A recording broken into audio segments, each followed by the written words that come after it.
Bietjie meer. Weet nie daar. Gaan ek net die home bedding insit wat ons nou die dag gemaak het. Seker maak dit is nat genoeg, het genoeg vog en jy wil hom ook nie. Jy wil ook nie te veel insit nie. Jy wil omtrent jy wil net die onderkant vol hê, want hoe meer die wurms teen mekaar verby skuur, meer meng hulle dan nou DNA en lê kokonne. So ek sien daar is nog so 'n bietjie min.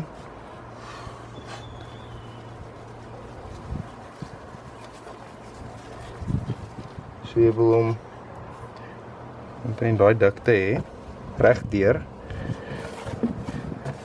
En dan gaan ons hulle nou voer. Ek het sommer wortels geblend, so lyk uitgekom het. Nou werk net baie vinniger deur dit as dit klaar fyn gemaak is.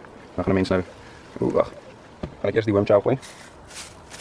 Wat mieliemeel, oats en eierdop is. Ek so, lekker fyn poeier. Die mense moet hier boor gooi. 'n Bietjie energie. Werk jy met so in. En dan kom die wortels. Gaan ons dit nou so in 2 strepe gooi.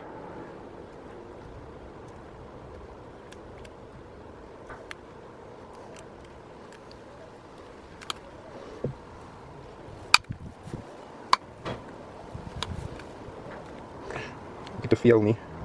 Dus hy gaat hulle nou seker so week vat en dan werk hulle deur al hierdie kos. En dan maak ons hom net mooi toe, vir die vog inhou. En wat ons so staan tot die kos klaar geëet het en dan voer ons hulle 'n bietjie weer.